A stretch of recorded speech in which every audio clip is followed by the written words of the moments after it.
Price action trading పై అశోక్ దేవనం ప్రియ conduct చేసే webinar కోసం ఈ నెంబర్ కి కాల్ చేయండి. నమస్తే, వెల్కమ్ టు సుమన్ టీవీ. నేను విష్ణు. ప్రస్తుతంతో పాటు సర్టిఫైడ్ ఫైనాన్షియల్ ప్లానర్ మాధవిరెడ్డి గారు వారితో మాట్లాడదాం. నమస్తే మాధవిరెడ్డి గారు. నమస్తే అండి. మాధవిరెడ్డి గారు, వీకెండ్ లోకి వచ్చేసాము అండ్ వీకెండ్ అవుట్లుక్ గురించి మాట్లాడుకోబోతున్నాం. శుక్రవారం మార్కెట్ల గురించి మనం ఒకసారి చూసినట్లయితే నిఫ్టీ ఏమో 24,531 వద్ద క్లోజ్ అయింది అండ్ సెన్సెక్స్ ఏమో 80,604 వద్ద క్లోజ్ అయింది. అండ్ శుక్రవారం మార్కెట్లలో ఒక పెద్ద అలజడి, ఒక పెద్ద అల్లకల్లోలం చూసాం కదా. ఏంటి అసలు అల్లకల్లోలం? ఎందుకు మార్కెట్ ఎంతలా రియాక్ట్ అయినాయి అసలు? సో ఫ్రైడే ముందు వరకు చూసుకుంటేనండి చాలా పాజిటివ్ గా ఉన్నాయి. ఈవెన్ సెన్సెక్స్ ఆల్సో 81,587 అది that is all time high for Sensex. అలానే మనకి నిఫ్టీ కూడా 24,854 that is the highest all time high for the Nifty. So అంతవరకు బాగానే ఉందండి. సడన్లీ ఫ్రైడే ఏంటంటే అంటే అంతవరకు గ్లోబల్ మార్కెట్స్ చాలా పాజిటివ్ గా ఉన్నాయండి. అంటే యుఎస్ లో ఒక రకమైన ఒక న్యూస్ వచ్చింది. అంటే ఫెడ్ ఇంట్రెస్ట్ రేట్స్ కట్ చేయబోతుంది. అంటే వాళ్ళ ఇన్ఫ్లేషన్ తో ఇంకా సంబంధం లేకుండా ఇన్ఫ్లేషన్ మరీ 2% వరకు రాకపోయినా మేము దీన్ని రెసిషన్ ఏమైనా వస్తుందేమో ముందుగానే జాగ్రత్త పడుతూ వాళ్ళు ఇంట్రెస్ట్ రేట్స్ తగ్గిస్తాము అనేది ఎప్పుడైతే ఫెడ్ తగ్గిస్తారు అనే వార్తలు రాగానే ఇమీడియట్ గా యుఎస్ మార్కెట్స్ కూడా ఆల్ టైమ్ హై అండి. ఆ పాజిటివే మనకి పాజిటివిటీ మన ఇండియన్ మార్కెట్స్ లో కనిపించింది. ఒక్కసారి గ్లోబల్ మార్కెట్స్ ఎప్పుడైతే ప్రాఫిట్ బుకింగ్ కి వెళ్ళాయో అదే ఇంపాక్ట్ మన ఇండియన్ మార్కెట్స్ లో. సో కంప్లీట్లీ ఇది మనం ప్రాఫిట్ బుకింగ్ అని చెప్పొచ్చు. లేదు మనము ఎప్పుడైతే హెడ్ ఆఫ్ జూలై 23 అంటే మన ట్యూస్డే రోజు బడ్జెట్ రాబోతుందో సో దానికి ముందుగానే అందరూ ప్రాఫిట్ బుక్ చేసుకొని ఏం జరుగుతుందో తెలియదు కాబట్టి కొంచెం వాల్టిలిటీ కూడా మనం ఈ వాల్టిలిటీ ఏదైతే ఫ్రైడే జరిగిందో అది కంప్లీట్లీ మన డొమెస్టిక్ సంబంధించిన ఈ బడ్జెట్ కి సంబంధించిన వాల్టిలిటీగానే మనము చూడొచ్చు అండి.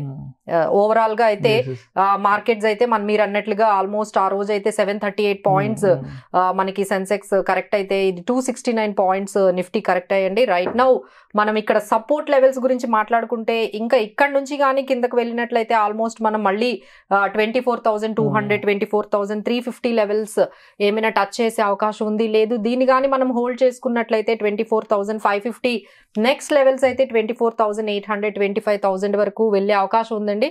బట్ ఇదంతా కూడా మనకి బడ్జెట్ వచ్చే మనకి మార్కెట్స్కి వచ్చే ఆ పాజిటివ్ న్యూస్ బట్టి మనము నెక్స్ట్ లెవెల్కి వెళ్ళొచ్చు. లేదు అంటే మనకి సపోర్ట్ లెవెల్స్ అయితే ఇట్ ఈజ్ ఎట్ 24,200 అండ్ 24,000 దగ్గర అయితే మంచి సపోర్ట్ లెవెల్స్ ఉన్నాయండి. సో మాధవిరెడ్డి గారు, శుక్రవారం నాడు మైక్రోసాఫ్ట్ కి సంబంధించిన ఒక పెద్ద గ్లిచ్ మార్కెట్లను అమాంతం భయపెట్టేసిందంటూ కూడా వార్తలు వస్తున్నాయి.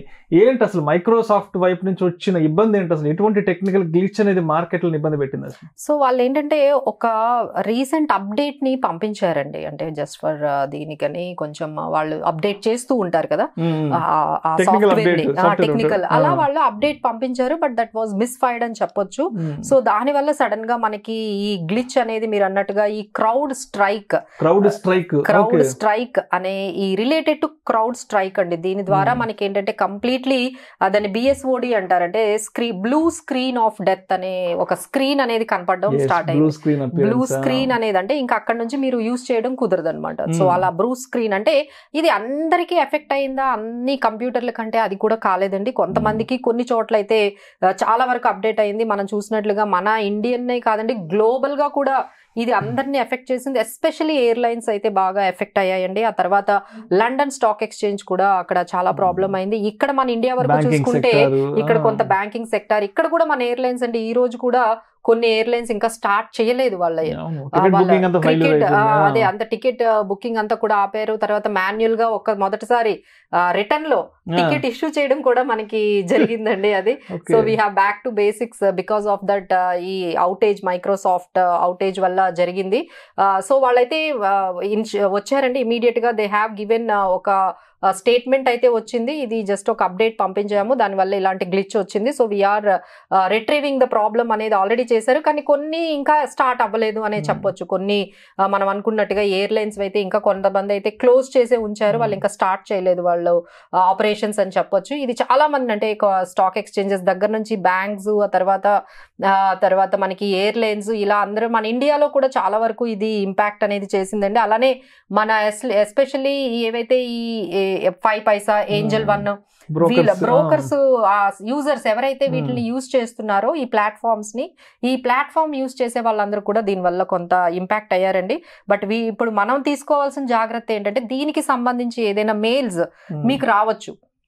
సో దాన్ని మనం ఇమీడియట్ గా క్లిక్ చేయటం కానీ, లేకపోతే దాన్ని ఇమీడియట్ గా దాన్ని ఏంటి అని చెప్పి వెళ్ళడం కానీ, ఇలాంటివన్నీ మనకి ఏంటంటే అది కూడా ఫ్రాడ్ కి సంబంధించినవి, సైబర్ అటాక్స్, స్కామ్స్ లాంటివి దీనికి సంబంధించి స్టార్ట్ అవుతాయి. సో దీనికి సంబంధించి మీకు ఎటువంటి మెయిల్స్ కానీ లేకపోతే ఎటువంటి లింక్స్ కానీ వస్తే ప్లీజ్ ఓపెన్ చేయకండి. ఏదైనా వస్తే మీ టెక్నికల్ పర్సన్ కి ఎవరైనా పర్సనల్ గా మీరు చూపించుకోండి. కానీ మీరు పర్సనల్ గా అయితే మాత్రం మీరు ఇలాంటి లింక్స్, ఎలాంటి ఈమెయిల్స్ ని కూడా ఓపెన్ చేయొద్దని వాళ్ళు చెప్పారండి. So this is what, but they are working on that to clear all these mess.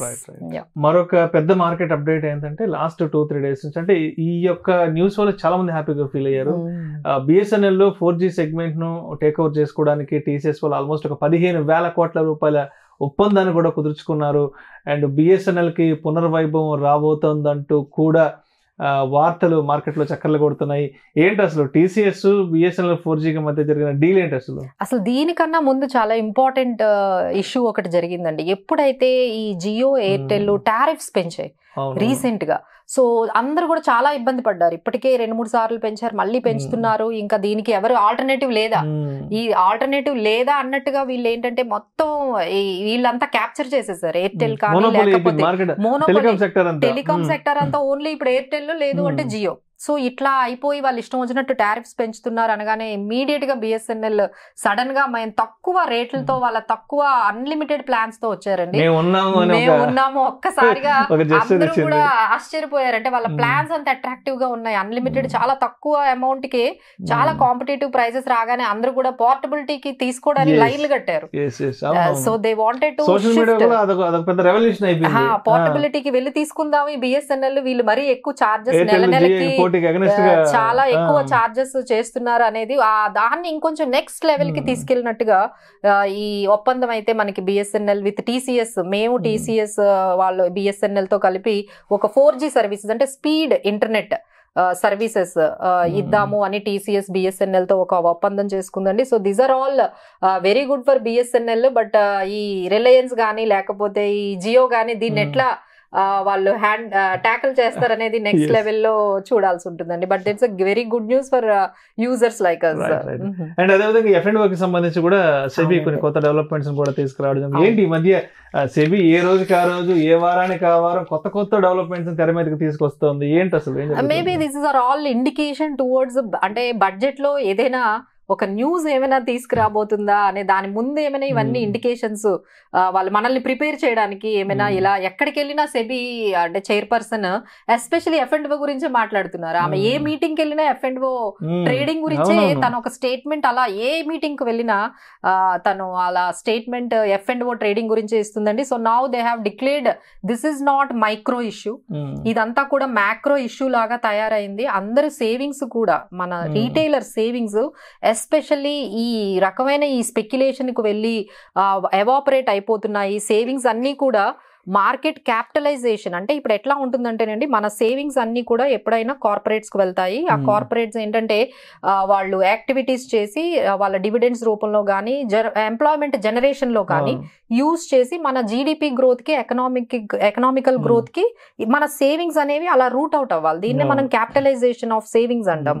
So transforming the savings into investment. కానీ ఇక్కడ అలా జరగట్లేదు, ఈ సేవింగ్స్ అన్ని వెళ్ళి స్పెక్యులేషన్ కి వెళ్తున్నాయి. సో దీనివల్ల ఎకనామికల్ గ్రోత్ కి కూడా ఇది ఇంపాక్ట్ కలిగేటట్టుగా కనిపిస్తుంది అనేది ఒక స్టేట్మెంట్ ఒకటి చేశారండి. అలానే ఆర్బీఐ కూడా ఎక్కువ మనీ అంతా కూడా ఈ మ్యూచువల్ ఫండ్స్, ఈ ట్రేడింగ్ వీటికే వెళ్తుంది, మా దగ్గర లిక్విడిటీ అనేది మ్యూచువల్ అదే బ్యాంక్స్ లో ఉండట్లేదని వాళ్ళు కూడా కన్సర్న్స్ అనేవి తీసుకొచ్చారు. అలానే చాలా మంది ఏం చేస్తున్నారంటే ఈ లోన్స్ తీసుకొని, ఈ పర్సనల్ లోన్స్ ఇవన్నీ తీసుకొని వాళ్ళు ఈ ట్రేడింగ్ లోకి వెళ్ళి వాళ్ళ పర్సనల్ ఫైనాన్సెస్ ని కూడా వాళ్ళు రూన్ చేసుకుంటున్నారు. ఇది మన ఎకానమీకి మంచిది కాదు, మన సేవింగ్స్ కూడా ఇలా స్పెక్యులేషన్ లో ట్రేడింగ్ లోకి వెళ్ళిపోతున్నాయి, ఇది మంచిది కాదు అని చెప్పి వాళ్ళు ఒక స్టేట్మెంట్ అయితే ఇచ్చారండి. సో మేబీ దీన్ని ఆపడానికి మేబీ బడ్జెట్ లో ఏమైనా హ్యూజ్ అనౌన్స్మెంట్స్ ఏమైనా ఉంటాయేమో అనేది మనం చూడాలండి. ఫైనల్ గా ఆల్రెడీ మనకు తెలిసినట్టుగా ఒక బోర్డు ఒక కమిటీని అయితే పెట్టారు. సో వాళ్ళైతే కొన్ని ప్రపోజల్స్ ఇచ్చారు. సో ఫైనల్ గా ఏ ప్రపోజల్స్ కి సెబీ ఓకే అంటుందా అనేది ఒక 2-3 days లో మనకి తెలిసిపోతుందండి. అదేవిధంగా ఒక కొత్త అసెట్ క్లాస్ కి సంబంధించిన ఫ్రేమ్ వర్క్ కూడా జరుగుతుందని కూడా సెబీ ఒక అనౌన్స్మెంట్ ఇచ్చింది. అంటే ఇప్పుడున్నటువంటి ఈక్విటీ ఇన్వెస్ట్మెంట్స్, మ్యూచువల్ ఫండ్స్ కాకుండా వేరే ఒక అదర్ ఆల్టర్నేటివ్ కొత్త ఇన్వెస్ట్మెంట్స్ తీసుకురాబోతున్నాం అంటే కూడా ఏంటి అసలు దానికి సంబంధించిన అప్డేట్? అసలు దీనికి మెయిన్ రీజన్ ఏంటంటే మన రీటైల్ ఇన్వెస్టర్స్ రిస్క్ అపటైట్ పెరిగిపోయిందండి. ఎప్పుడు లేనంతగా రిస్క్ టేకింగ్ ఎబిలిటీ చాలా పెరిగిపోయింది. అప్పట్లో ఈక్విటీ అంటే భయం, మ్యూచువల్ ఫండ్స్ అంటే ఇది ఏంటో భయం. ఇప్పుడు అసలు భయం ఏమీ లేదండి. సో రిస్క్ అపటైట్ ఎక్కువ అయిపోయి ఈ మనీ అంతా కూడా రాంగ్ హ్యాండ్స్ లోకి వెళ్ళిపోతుంది, స్కామర్స్ లోకి వెళ్ళిపోతుంది, ఇన్వెస్ట్మెంట్ రాంగ్ స్కీమ్స్ లోకి అది స్కామ్స్ లోకి వెళ్ళిపోతుంది. సో ఈ మనీని మనం ప్రొఫెషనల్ గా హ్యాండిల్ చేసే వాళ్ళ దగ్గరికి వెళ్ళాలి. సో ఇప్పటి వరకు పిఎంఎస్ అంటే 50 lakhs అంటే రీటైలర్స్ అందరికీ అప్రోచ్ ఉండదు. అలానే ఏఎఫ్ఎస్ లో అంటే మనకి ఆల్టర్నేటివ్ ఇన్వెస్ట్మెంట్ ఫండ్స్ లో 1 crore కాబట్టి అందులోకి వెళ్లే అవకాశం లేదు. సో మ్యూచువల్ ఫండ్స్ కూడా సరిపోవట్లేదు. మ్యూచువల్ ఫండ్స్ కన్నా ఎక్స్ట్రా కావాలనుకుంటున్నారు అందరూ. మేడం మీరు ఎప్పుడు మ్యూచువల్ ఫండ్స్ చెప్తారు, మాకు ఇంకా రిస్క్ టేకింగ్ ఎబిలిటీ ఉంది, మీరు ఇంకా మంచి ప్రోడక్ట్స్ చెప్పండి, we wanted to go. So ఈ మనీ అంతా కూడా డెరివేటివ్స్ లేకపోతే ఈ ట్రేడింగ్ లోకి వెళ్ళిపోకుండా అన్ప్రొఫెషనల్ మేనేజ్మెంట్ కి లేకుండా కొత్త అసెట్ క్లాస్ అనేది క్రియేట్ చేశారండి. So that starts with 10 lakhs. అది ఏఎంసీలే ఎవరైతే ఒక 5,000 crore ఏయుఎం ఒక 10 years, 7 years, 3 years నుంచి మేనేజ్ చేస్తారో వాళ్ళకి ఈ అసెట్ ని మేనేజ్ చేయడానికి వాళ్ళకి పర్మిషన్ అనేది ఏఎంసీస్ కి సెబీ అనేది ఇస్తుంది. సో దీంట్లో మనకి ఈక్విటీ ఉంటుంది, తర్వాత డెరివేటివ్స్ ఉంటాయి. సో హెడ్జింగ్ కోసం వాడుతుంటారు, సో ప్రాఫిట్ కోసం వాడుతూ ఉంటారు. సో ఈ రకంగా అంటే మినిమం అంటే ఎవరికైతే రిస్క్ ఎపిటేట్ కొంచెం ఎక్కువ ఉంది అంటే ఇది మ్యూచువల్ ఫండ్స్ కి పిఎంఎస్ కి మధ్యలో ఉందని మనం ఖచ్చితంగా చెప్పొచ్చండి. సో ఎవరికైతే రిస్క్ ఎపిటేట్ అంటే మ్యూచువల్ ఫండ్స్ కన్నా మేము ఎక్కువ రిస్క్ తీసుకుంటాము అనే వాళ్ళందరికీ కూడా ఈ ప్రోడక్ట్ సెబీ అనేది పరిచయం చేస్తుందండి. ఇది కూడా ఏఎంసీస్ ద్వారానే వస్తుంది, but ticket size starts with 10 lakhs. Right. అదేవిధంగా కంపెనీ రిజల్ట్స్ విషయానికి వస్తే టీసీఎస్, ఇన్ఫోసిస్, రిలయన్స్ అందరూ కూడా రిజల్ట్స్ ప్రకటించారు కాబట్టి ఏంటి రిజల్ట్స్ వేవ్ ఎలా ఉంది మార్కెట్ పైన? చాలా ఎక్కువగానే ఉందని చెప్పాలండి. సో రీసెంట్ గా అయితే మీరు అన్నట్టుగా రిలయన్స్, తర్వాత ఐసిఐసిఐ, జేఎస్డబ్ల్యూ, నిపాన్ ఏఎంజీ, తర్వాత ఆబ్రాయ్ హోటల్స్ వీళ్ళందరూ కూడా రిలయన్స్ ని ఆల్రెడీ వాళ్ళు ఇచ్చారండి. సో నెక్స్ట్ టుమారో అంటే ఈ రోజు రిజల్ట్స్ మనం చూసుకుంటే HDFC, JK cement, Kotak bank, RBL bank, Yes bank, can finance, homes వీళ్ళందరూ కూడా రిజల్ట్స్ అంటే పెద్ద పెద్ద కంపెనీస్ రిజల్ట్స్ అన్ని కూడా ఈ రోజు కూడా వాళ్ళు చేస్తున్నారండి. సో ఫైనల్ గా బెటర్ రిజల్ట్స్ వచ్చే కంపెనీస్ మనం చూసుకున్నట్లయితే ఇన్ఫోసిస్, దానివల్ల మనకు ఎప్పటికీ లేనట్టుగా ఐటీ ఇండెక్స్ అనేది ఆల్మోస్ట్ 40,000 రికార్డ్ స్థాయిలో ఐటీ ఇండెక్స్ అనేది పెరిగిందండి బికాస్ ఆఫ్ ఇన్ఫోసిస్ రిజల్ట్స్ ఇవన్నీ కూడా. అలానే persistent system, Havells, Polycab, central bank, Tanla వీళ్ళ రిజల్ట్స్ అన్ని కూడా inline and estimates of market కి గానే ఉన్నాయండి.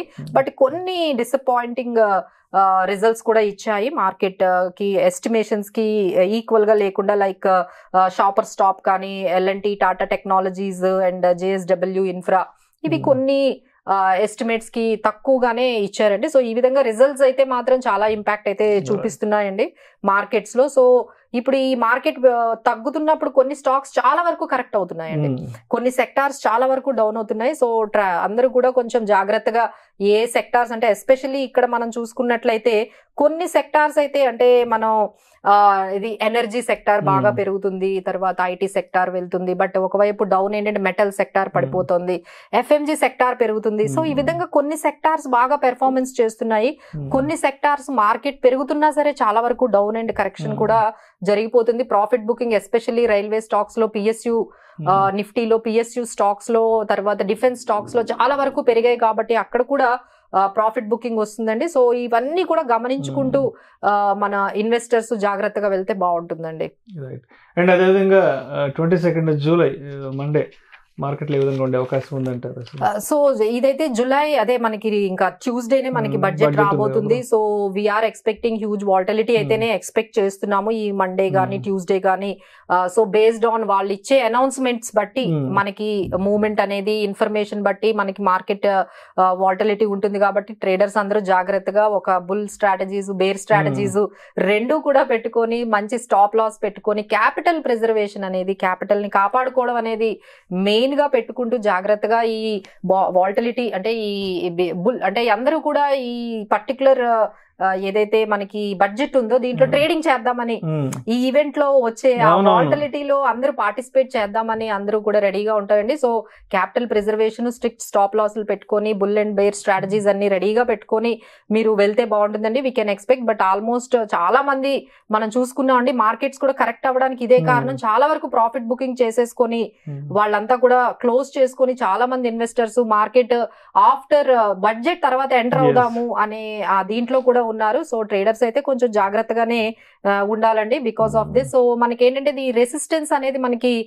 వెళ్ళి అంటే ఇక్కడ 24,500 550 దగ్గర కానీ హోల్డ్ చేయగలిగితే నెక్స్ట్ 25,000 24,800 వెళ్తుంది అండి. లేదు అంటే 24,200 24,350 వరకు కూడా వెళ్లే ఛాన్సెస్ ఉన్నాయి. సో ఈ విధంగా ట్రేడర్స్ అయితే కొంచెం జాగ్రత్తగా ఉండాలండి. ఇన్వెస్టర్స్ ఆల్రెడీ ప్రాఫిట్ బుక్ చేసుకొని మళ్ళీ ఆపర్చునిటీ కోసం వెయిట్ చేస్తున్నారు. Thank you so much Madhuri గారు. థ్యాంక్ యూ అండి. సుమన్ టీవీలో మీ పర్సనల్ అండ్ బిజినెస్ ప్రమోషన్స్ కోసం కింది నెంబర్కి కాంటాక్ట్ చేయండి.